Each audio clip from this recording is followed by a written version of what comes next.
네, 여러분 안녕하십니까. 10분 서당 이야기 한자 오늘 108강을 시작합니다. 108강 첫 번째 글자는 두려움을 무릅쓰고 행동하는 감희감입니다. 글자 구조를 보면 저 그림을 보시면서 호랑이를 닮은 글자와 칠복이 결합되어 있습니다. 호랑이의 머리와 줄무늬가 있는 몸통 그리고 꼬리를 닮은 글자가 있고 칠복이 있죠. 감희감의 글자 이야기는 호랑이의 머리와 줄무늬가 있는 몸통 그리고 꼬리를 함부로 잡고 치면서 두려움을 무릅쓰는 감희감입니다. 호랑이의 머리, 줄무늬가 있는 몸통, 그리고 꼬리를 함부로 잡고 치면서 두려움을 무릅쓰는 감희감입니다. 감희감이 들어간 사자성어 중에 언감생심이라고 하는 말이 있습니다. 어찌헌 감희감, 날생 마음심을 써서 어찌 감히 그런 마음을 먹을 수 있겠는가라는 뜻이 언감생심입니다. 네, 두 번째 배울 글자는 엄할엄입니다. 글자 구조를 보면 입구 두 개가 있고 언덕엄이 있고 앞서 배웠던 감희감이 있죠.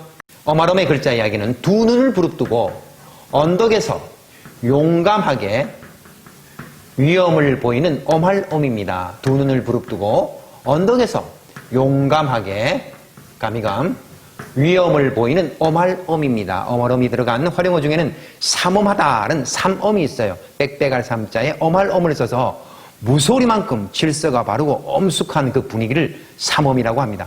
엄중이라고 하는 말도 있죠. 엄할엄자에 무거울 중을 써서 몹시 엄하다는 뜻인데 용서할 수 없을 만큼 매우 중대한 것을 엄중이라고 합니다.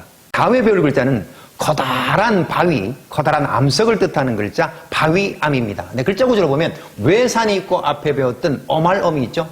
산처럼 위험 있게 큰 암석을 뜻하는 바위암입니다. 산처럼 위험 있게 큰 암석을 뜻하는 바위암입니다. 바위암이 들어간 활용어 중에는 암석의 분류 크게 세 가지가 있는데 이 세 가지에 대해서 간단하게 설명하겠습니다. 먼저 화성암이 있습니다.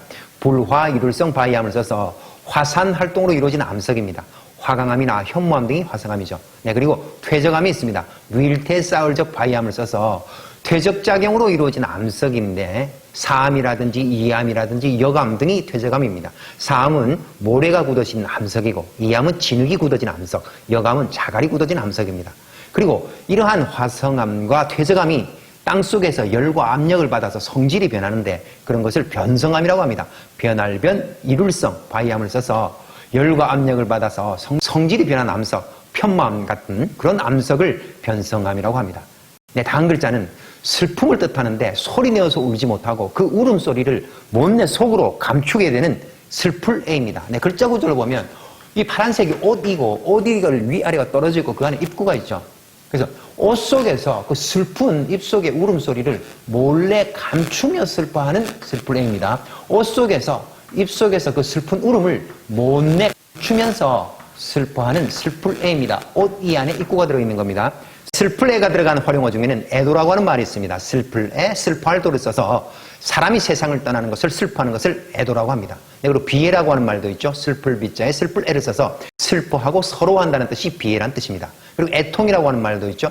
슬플 애자에 아플 통을 써서 슬프고 가슴을 아파한다는 뜻이 애통이라는 말입니다.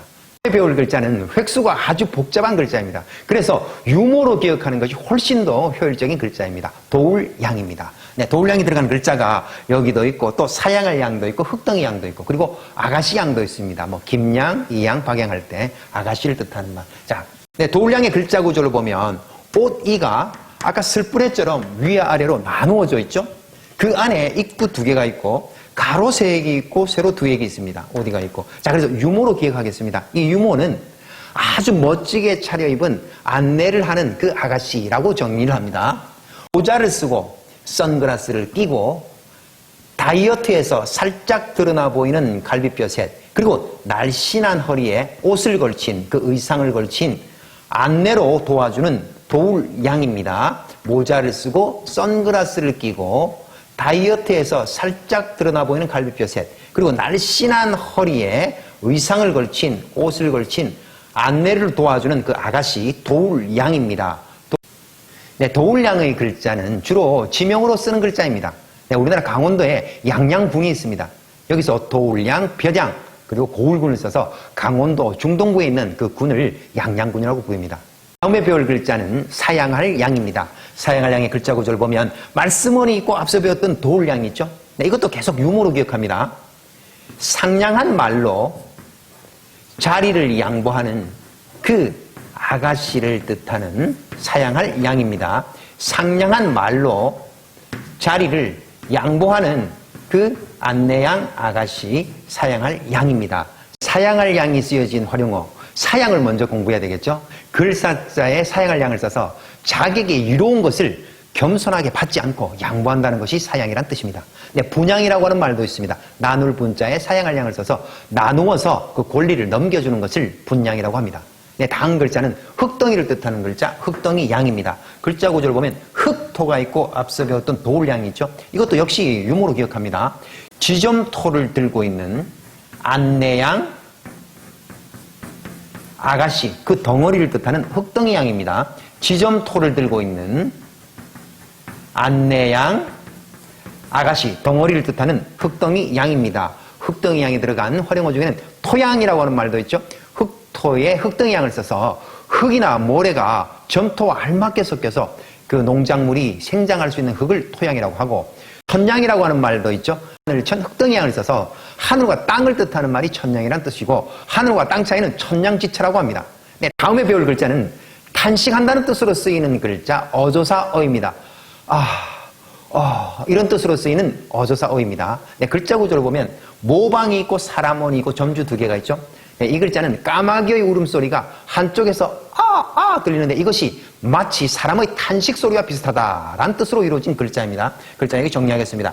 한쪽 방향에서 까마귀의 울음소리가 사람의 귀에 하고 들려오는 어조사어입니다. 한쪽 방향에서 까마귀의 울음소리가 사람의 귀에 하고 들려오는 어조사어입니다. 네, 그래서 이 글자는 탄식의 뜻으로 쓰이는 어조사어입니다.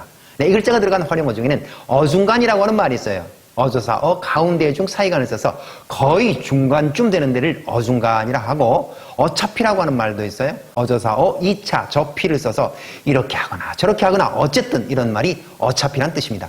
네, 그러면 108강에서 배웠던 글자 머릿속에서 정리해 봅시다. 네, 감이감입니다. 호랑이의 머리, 그리고 줄무늬가 있는 몸통, 꼬리를 함부로 잡고 치는 그 두려움을 무릅쓰는 감이감, 감이감. 다음은 어말엄입니다. 두 눈을 부릅뜨고 언덕에서 용감하게 위험있게 지켜보는 어말엄, 어말엄입니다. 다음은 바위암입니다. 산처럼 커다랗고 위험있는 큰 바위를 뜻하는 바위암, 바위암. 다음은 슬플애입니다. 옷 이 안에 입구가 있습니다. 옷 속에 슬픈 울음소리를 못내 감추고 슬퍼하는 슬플애, 슬플애. 다음은 도울양입니다. 유머와 재치로 기억합니다.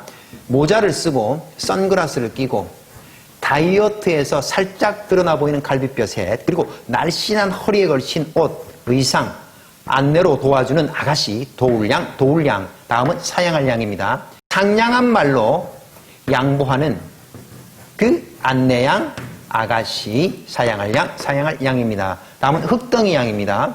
지점토를 들고 있는 그 안내양, 아가씨, 그 덩어리를 뜻하는 흙덩이 양, 흙덩이 양. 다음은 어조사어입니다. 한쪽 방향에서 까마귀의 울음소리가 사람의 귀에 아우 하고 들리는 어조사어, 어조사어입니다. 네, 여러분 108강 한자 이야기도 재밌게 잘 들으셨나요?